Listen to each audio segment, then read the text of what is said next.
ನಮಸ್ಕಾರ. ಈ ವಿಡಿಯೋ ಒಳಗೆ ಪಿ ಬ್ಲಾಕ್ ಸ್ಟಾರ್ಟ್ ಮಾಡೋಣ ಚಾಪ್ಟರ್ 15th ಗ್ರೂಪಿಂದ 18th ಗ್ರೂಪ್ವರೆಗೂ 15, 16, 17, 18 ಗ್ರೂಪ್ ಅಂದರೆ ಸೆಕೆಂಡ್ ಇಯರ್ ಪಿ ಬ್ಲಾಕ್ ಅದನ್ನು ಸ್ಟಾರ್ಟ್ ಮಾಡೋಣ ಅಂತ. ಸೊ ವೇರಿಯಸ್ ಅಪಿಯರ್ಡ್ ಕ್ವಶನ್ಸ್ ಬೇರೆ ಬೇರೆ ಡಿಫ್ರೆಂಟ್ ಎಕ್ಸಾಮ್ಸ್ ಒಳಗಿಂದ ಒಂದೊಂದು ಒನ್ ಬೈ ಒನ್ ಸಾಲ್ವ್ ಮಾಡ್ಕೊತ ಹೋಗೋಣಂತ. So will start with the first one. Okay, first question, P block chapter. Which of the following elements forms p-pi bond with itself? Karnataka CET ಒಳಗೆ ಕೇಳಿದ್ರು 2017 ಒಳಗೆ. Which of the following elements forms p-pi bond with itself? First p-pi bond ಅಂದ್ರೆ ಏನು? ಇದು already ನಿಮ್ಗೆ theory ಒಳಗೆ ಹೇಳಿನಿ, but quick recall ಮಾಡೋದಾದ್ರೆ ಇದು ನಮ್ಮದು shape of p orbital, dumbbell shape ಇರುತ್ತೆ. ಸೊ ಹಿಂಗೆ ಓವರ್ಲ್ಯಾಪ್ ಆದ್ರೆ ಪಿ ಮತ್ತು ಪೈ ಬಾಂಡ್ ಮಾಡ್ಯಾವ. ಪಿ ಆರ್ಬಿಟಲ್ ಮತ್ತು ಪಿ ಆರ್ಬಿಟಲ್ ಪೈ ಬಾಂಡ್ ಮಾಡ್ಯಾವ. ಪೈ ಬಾಂಡ್ ಅಂದ್ರೆ ಏನು? ಹಿಂಗೆ ಓವರ್ಲ್ಯಾಪ್ ಆದ್ರೆ ಅದು head on overlap, sigma bond. ಹಿಂಗೆ ಓವರ್ಲ್ಯಾಪ್ ಆದ್ರೆ side wise overlap. Side wise ಓವರ್ಲ್ಯಾಪಿಗೆ ನಾವು ಪೈ ಬಾಂಡ್ ಅಂತ ಕರಿತೀವಿ. ಸೊ ಪೈ ಅಂದ್ರೆ ಈಗ ಫಾರ್ ಎಕ್ಸಾಂಪಲ್ ಇದ್ರ ಕರೆಕ್ಟ್ ಆನ್ಸರ್ ಮೊದಲು ಏನೇನಂದ್ರೆ nitrogen forms p pi bond with it self. With it self ಅಂದ್ರೆ ಏನು? N2 ಮಾಲಿಕ್ಯೂಲ್ ತೊಗೊಂಡ್ರೆ ಎನ್ ಮತ್ತು ಎನ್ ನಡು ಈ ಎನ್ನದ್ದು ಈ ಪಿ ಆರ್ಬಿಟಲ್, ಈ ಎನ್ನದ್ದು ಈ ಪಿ ಆರ್ಬಿಟಲ್ ಪೈ ಬಾಂಡ್ ಮಾಡ್ತಾವೆ. ಅದಕ್ಕೆ ಅದು ಪಿ ಪೈ ಬಾಂಡ್ ಆಗುತ್ತೆ. So why nitrogen is correct answer. ಇವು ಯಾಕೆ ಪಿ ಪೈ ಬಾಂಡ್ ಮಾಡೋಂಗಿಲ್ಲ ಅಂದ್ರೆ, ಯು ನೋಡ್ರಿ what is the difference between this and these three generally ಅಂದ್ರೆ the first look how can you differentiate these ಅಂದ್ರೆ, nitrogen ಎಲ್ಲಿದ್ರಿ ಅದ top of the periodic table. ಇವ ಟೆಲ್ಲೂರಿಯಂ, ಫಾಸ್ಫರಸ್, ಸೆಲೆನಿಯಂ ಸ್ವಲ್ಪ ಕೆಳಗದ. ಸೊ ಕೆಳಗದಂದ್ರೆ as we move down the group size increases. So as size increases the size of the orbital increases and effective overlapping decreases. ಕೆಳಗೆ ಹೋದಂಗೆ size increase ಆಗುತ್ತೆ. Size increase ಆದ್ರೆ ಕೆಳಗೆ ಹೋದಂಗೆ ಸೈಜ್ ಇನ್ಕ್ರೀಸ್ ಆಗುತ್ತೆ.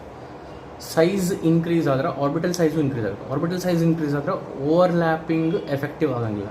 ಓವರ್ಲ್ಯಾಪಿಂಗ್ ಎಫೆಕ್ಟಿವ್ ಆಗಂಗಿಲ್ಲ ಅಂದ್ರೆ ಆಬ್ವಿಯಸ್ಲಿ ಕೆಳಗಿದ್ದು ಟೆಲ್ಲೂರಿಯಮ್, ಈ ಫಾಸ್ಫರಸ್, ಸೆಲೆನಿಯಮ್ ಎಲ್ಲ ಪಿ ಪೈ ಬಾಂಡ್ ಮಾಡ್ಕೊಳಕ್ಕೆ ಆಗಂಗಿಲ್ಲ. ನೈಟ್ರೋಜನ್ ಮೇಲೆ ಐತಿ, ಸೈಜ್ ಸಣ್ಣದೈತಿ, ಎಲೆಕ್ಟ್ರಾನ್ ನೆಗೆಟಿವಿಟಿ ಜಾಸ್ತಿ ಐತಿ.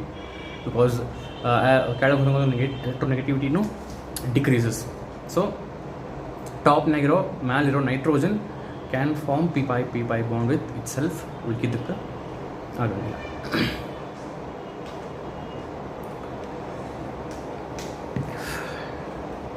So this was the first question.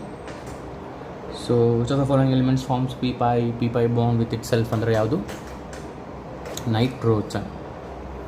Okay, next ಕ್ವಶನ್ಗೆ ಹೋಗೋಣ.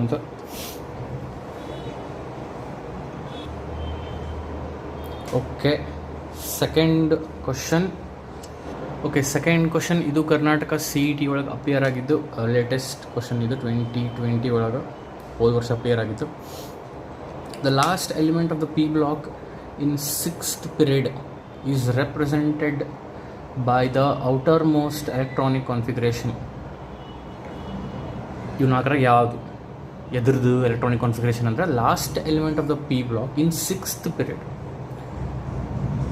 Last element of the P block 6th periodನಾಗ ಇರೋದು. ಆ ಎಲಿಮೆಂಟ್ದು ಔಟರ್ ಎಲೆಕ್ಟ್ರಾನಿಕ್ ಕಾನ್ಫಿಗರೇಷನ್ ಯಾವುದು ಅಂತ ಕೇಳೋಣ. ಈಗ ಇಫ್ ಅಟ್ ಆಲ್ ನಿಮಗೆ ಅದು ಎಲಿಮೆಂಟ್ ಯಾವುದು ಅಂತ ಗೊತ್ತಾಗೋದು 6th period ಒಳಗೆ ಪಿ ಬ್ಲಾಕ್ ಲಾಸ್ಟ್ ಎಲಿಮೆಂಟ್ ಯಾವುದು ಅಂತ ನೀವು ಭಾಳ ವಿಚಾರ ಮಾಡೋ ಅವಶ್ಯಕತೆ ಇಲ್ಲ. ಎಲಿಮೆಂಟ್ ಬಗ್ಗೆ ವಿಚಾರ ಮಾಡೋ ಅವಶ್ಯಕತೆ ಇಲ್ಲ. ಎಲೆಕ್ಟ್ರಾನಿಕ್ ಕಾನ್ಫಿಗರೇಷನ್ ಬಗ್ಗೆ ವಿಚಾರ ಮಾಡಿರಿ. ಈಗ ಲಾಸ್ಟ್ ಎಲಿಮೆಂಟ್ ಅಂದ್ರೆ last element of 6th period ಅಂದರೆ ಆಬ್ವಿಯಸ್ಲಿ ಹಿಂಗೆ ಹೋದಂಗೆ ಇದು ಲಾಸ್ಟ್. ಸೊ 18th ಗ್ರೂಪ್ ಅಂದ್ರೆ ಕಂಪ್ಲೀಟ್ಲಿ ಫಿಲ್ಡ್ ಇವು ಇರ್ತಾವೆ. ಕಂಪ್ಲೀಟ್ಲಿ ಫಿಲ್ಡ್ ಆರ್ಬಿಟಲ್ಸ್ ಅಂತಂದ್ರೆ ನೋಡಿರಿ, ಆಪ್ಷನ್ ಎ ಇರ್ಬೋದು 7s2 7p6. ಬಿ ಅಲ್ಲ, ಬಿಕಾಸ್ 6p4 ಐತಿ. ಸಿ ಇರ್ಬೋದು, ಡಿ ಇರಬಹುದು. ಡಿ ಬರೋ 7:7 ಐತಿ. ಆಮೇಲೆ ಸಿಕ್ಸ್ತ್ ಪೀರಿಯಡ್ ಅಂದಾರ ಆಮೇಲೆ completely filled because it is 18 group. 6S2 6P6.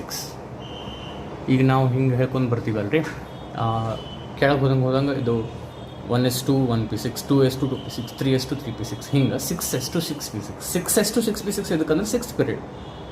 Last element ಇದಕ್ಕೆ completely fill. So 6S2 6P6 ಇದ್ದಿದ್ದು ಇದು option C. So this is the last element of the P block in six period. ಇದು electronic configuration ಇದೆ. How did I come to the conclusion that is option C is right answer ಅಂತಂದ್ರೆ, sixth period ಅನ್ನೋದು ಲಕ್ಷ ಕೊಟ್ಟೆ, last element ಅನ್ನೋ ಲಕ್ಷ ಕೊಟ್ಟೆ. So by those two information I came to the conclusion that option C is the right answer because 6S2 6th period 6S2 6P6 ಯಾಕಂದ್ರೆ completely filled. Because completely filled ಎದಕ್ಕಂದ್ರೆ last element because 18 group. So option C is the right answer. Next question ಹೋಗೋಣಂತ. Okay, next question. Which of the following reactions is an example of a redox reaction? P block ಅಂತ ಹೇಳಿ redox reaction question ತೊಗೊಂಬಂದೆಲ್ಲಪ್ಪ ಅಂತ ಅಂದ್ಬೇಡ್ರಿ. P ಬ್ಲಾಕ್ದ question ಇದು. Question ಯಾವ ಚಾಪ್ಟರಿಂದ ಬಂದರೆ ಏನು ಎಕ್ಸಾಮ್ ಬರೆಯೋ ಮುಂದೆ ನಮ್ಗೆ ಫರ್ಕ್ ಬೀಳಂಗಿಲ್ಲ. ಬಟ್ ಇದು ಪಿ ಬ್ಲಾಕದ್ದು 18th ಗ್ರೂಪದ್ದು ಎಲಿಮೆಂಟ್ಸ್ ಜನರಲಿ ರಿಯಾಕ್ಟ್ ಆಗಂಗಿಲ್ಲ. ಬಟ್ ಅಂದರೂ ಒಂದಿಷ್ಟು ಕಂಪೌಂಡ್ಸ್ ಫಾರ್ಮ್ ಮಾಡ್ತಾವೆ. 18 ಗ್ರೂಪ್ ಎಲಿಮೆಂಟ್ಸ್ ಕಂಪೌಂಡ್ ಫಾರ್ಮ್ ಮಾಡಬಾರ್ದು because they are already stable. They won't react. If they won't react they won't form any compounds. But there are some exceptions, there are some compounds. ಅದರದ್ದು related question ಇದು. Option D ಬರದೇ ಇಲ್ಲ ನಾನಿಲ್ಲಿ. Option D none of this. Okay, question ಏನು? So the following reactions is an example of a redox reaction. Okay, how to answer ಅಂದರೆ very simple. We have to find out oxidation numbers in reactants and products ಮಾಡಿ increase in oxidation number ಆದರೆ oxidation, decrease in oxidation number ಆದರೆ reduction. ಹಂಗೆ ಎರಡೂ ಆಗಿದ್ದು ಯಾವುದು ಅಂತ ನಾವು ಚೆಕ್ ಮಾಡಿಬಿಟ್ರೆ ಅದು. ಸೊ ಫ್ಲೋರಿನ್ -1 ಇರುತ್ತಾ, ಫ್ಲೋರಿನ್ -1 ಅಂತ 4 ಅದಾವ ಅಂದ್ರೆ ಇದು -4 ಆಯ್ತು. ಸೊ ಇದು +4, xenon +4. ಇಲ್ಲೇ ನೋಡ್ರಿ, oxygen is always -1 but when in with fluorine it's +1. Rules ನೆನಪದ ಅಂದ್ಕೊತೀನಿ. Oxygen exhibits +1 when it's with fluorine. So ಇದಂತೂ -1. ಇವು ಎರಡು ಬ್ಯಾಲೆನ್ಸ್ ಅದು. ಇಲ್ಲಿ ಬರ್ರಿ, ಇಲ್ಲಿ ಫ್ಲೋರಿನ್ 6 ಅದಾವ ಅಂದರೆ ಇದು +6 ಬಿಕಾಸ್ ಇದು 6 ಅಂದರೆ -1 ಅಂತ 6 ಅದಾವ, -6 ಆಯ್ತು. ಇದು +6. ಇದು element by it self 0. So oxygen ನೋಡ್ರಿ, +1 ಇದು 0 ಆಯ್ತು. +1 is 0 ಆದ್ರೆ decrease in oxidation number, that is reduction. ಈ xenon +4 is +6 ಆಯ್ತು. +4 is +6 ಆದರೆ increase in oxidation number, that is oxidation. So ಇಲ್ಲಿ ಆಕ್ಸಿಡೇಷನ್ ಆಗತೈತಿ, ಇಲ್ಲಿ ರಿಡಕ್ಷನ್ ಆಗತೈತಿ. ಸೊ ಇದು redox reaction. So option A redox reaction. B C ಅಲ್ಲ, ಬೇಕಾದ್ರೆ ನೀವು ಚೆಕ್ ಮಾಡಿರಿ. ನೀವು xenonದ್ದು ಆಕ್ಸಿಡೇಷನ್ ನಂಬರ್ ಕ್ಯಾಲ್ಕುಲೇಟ್ ಮಾಡಿದರೆ ಸೇಮಾಗಿ ಬರ್ತೈತಿ ನೋಡಿರಿ. ಇಲ್ಲಿ +6 ಇದ್ರೊಳಗೆ ಇದು -2, ಇದು -4, -6 ಆಗ್ತದೆ. ಇದೆಲ್ಲ ಸೇರಿ -6 ಆಗ್ತಾನೆ. ಇದು +6 ಉಳಿದ್ರೆ ಏನೂ ಆಗಿಲ್ಲ ಅಂತ. ಸೊ ಬಿ ಸಿ ಅಲ್ಲ, ಡಿನೂ ಅಲ್ಲ. ಆಪ್ಷನ್ ಬೇಕಾದ್ರೆ ಸಿನೂ ಚೆಕ್ ಮಾಡಿರಿ. Option A is the right answer. So the following reactions is an example of redox reaction.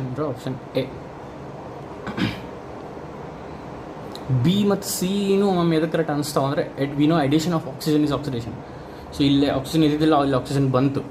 So addition of oxygen is oxidation ಅಂತ ನಾವು ಅದನ್ನು ಸಿ ಅಥವಾ ಬಿ ಹಾಕ್ಬೋದು ಪಟ್ಟಂತ ವಿಚಾರ ಮಾಡಲಾರ್ದ.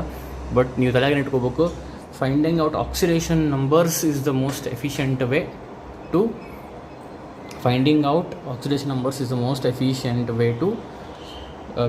ಟು ಚೆಕ್ ವೆದರ್ ಅಲ್ಲಿ ಏನು ಆಕ್ಸಿಡೇಷನ್ ಆಗುತ್ತೆ, ರಿಡಕ್ಷನ್ ಆಗುತ್ತೆ ಚೆಕ್ ಮಾಡೋಕ್ಕೆ. ಬಿಕಾಸ್ ಇವು ನಮ್ಮ conventional methods, addition of oxygen, removal of hydrogen, ಇಂಥವೆಲ್ಲ ಕನ್ವೆನ್ಷನಲ್ ಮೆಥಡ್ಸ್. ಇದು ಮಾಡರ್ನ್ ಅಪ್ರೋಚ್. ನಮ್ಮದು ಮಾಡರ್ನ್ ಅಪ್ರೋಚ್ ಎದಕ್ಕೆ ಹೋಗಿರ್ತೀವಿ, ಇದರ ಏನೋ ಒಂದಿಷ್ಟು ಶಾರ್ಟ್ ಕಮಿಂಗ್ಸ್ ಇರ್ತಾವೆ.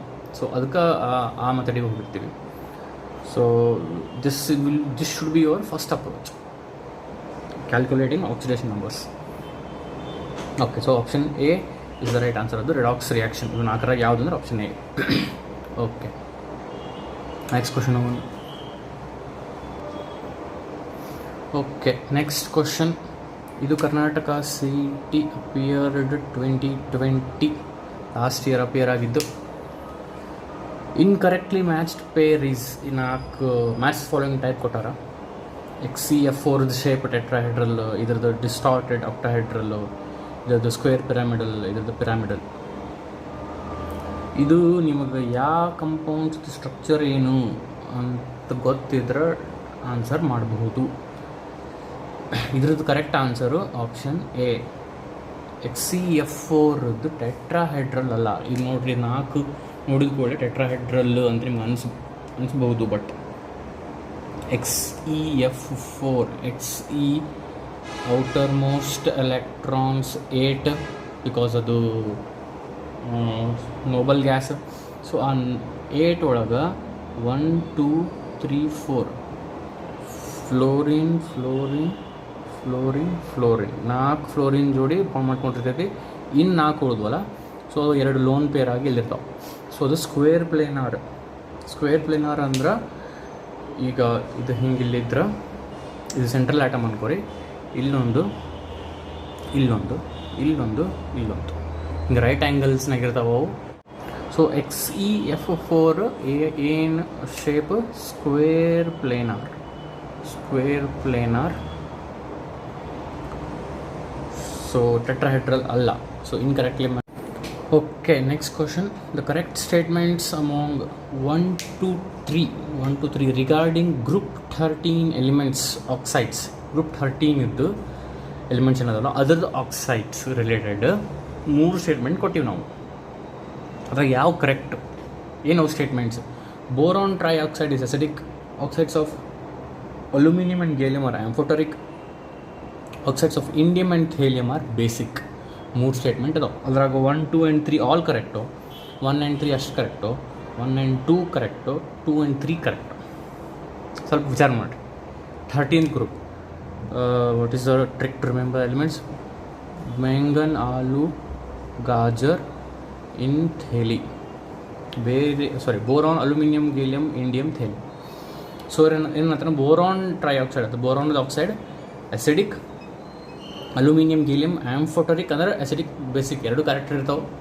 ಇಂಡಿಯಮ್, ಥೇಲಿಯಮ್ ಬೇಸಿಕ್ ಅಂತ ನಾಗತ್ತ. ನಾ ಏನಂತೀನಿ, ಬೋರಾನ್ ಟ್ರೈಆಕ್ಸೈಡ್ ಇಸ್ ಅಸಿಡಿಕ್, ಈ ಸ್ಟೇಟ್ಮೆಂಟ್ ಕರೆಕ್ಟ್ ಐತಿ. Oxides of aluminium and gallium are amphoteric, ಈ ಸ್ಟೇಟ್ಮೆಂಟ್ ಕರೆಕ್ಟ್ ಐತಿ. Oxides of indium and thallium basic ಅದಾವು ಅಂತ ಹೇಳಿದ್ರೆ 3 ಸ್ಟೇಟ್ಮೆಂಟ್ ಕರೆಕ್ಟ್ ಅದಾವು ಅಂತ ನಾ ಅಂತೀನಿ. Option A is correct answer. 1 2 and 3 all the 3 statements are correct ಅಂತೀನಿ ನಾನು. ಎದಕ್ಕೆ all the 3 statements are correct? ನೀವು ವಿಚಾರ ಮಾಡಿದ್ರ ನೋಡ್ರಿ, ಅಗದಿ ಈಸಿ ಕ್ವಶನ್ ಐತಿದ. As we move down the group ಅಲ್ಲ, metallic character increases because electronegativity decreases. As we move down the group metallic character increases. As metallic character increases basic character increases. So basic character ಕೆಳಗೆ ಹೋದಂಗೆ ಜಾಸ್ತಿ ಹಾಕೊಂತ ಹೋಗುತ್ತೆ. So ಇದು acidic in nature. So ಬೋರಾನದ oxides acidic ಇರ್ತಾವೆ, ಕೆಳಗೆ ಹೋದಂಗೆ ಸ್ವಲ್ಪ ಬೇಸಿಕ್ ಕ್ಯಾರೆಕ್ಟರ್ ಬರ್ಕೊಂತ ಹೋಗ್ತೈತಿ. ಸೊ ಇದಕ್ಕೆ ಬೇಸಿಕ್ಕು ಇರ್ತೈತಿ, ಆ್ಯಸಿಡಿಕ್ಕು ಇರ್ತೈತಿ. ಇದಕ್ಕೂ ಬೇಸಿಕ್ ಆ್ಯಸಿಡಿಕ್ 2 ಇರ್ತೈತಿ. So 2 amphoteric in nature. ಕೆಳಗೆ ಹೋದಂಗೆ ಬೇಸಿಕ್ ಕ್ಯಾರೆಕ್ಟರ್ ಹಾಕೊಂತ ಹೋಗೋದು. ಆ್ಯಸಿಡಿಕ್ ಕ್ಯಾರೆಕ್ಟರ್ ಕಡಿಮೆ ಆಗಿ ಬರೀ ಬೇಸಿಕ್ ಕ್ಯಾರೆಕ್ಟರ್ ಅಷ್ಟೇ ಇರ್ತೈತಿ ಇಂಡಿಯಮ್, ಥೇಲಿಯಮ್ಗೆ. So boron trioxide is acidic. Oxides of aluminum and gallium are amphoteric. Oxides of indium and helium are basic. So all the 3 statements are correct. So option A is correct. Okay. So ಇನ್ನೊಂದು question ಮಾಡೋಣ. Next question ಹೋಗೋಣ ಅಂತ. Okay, next question.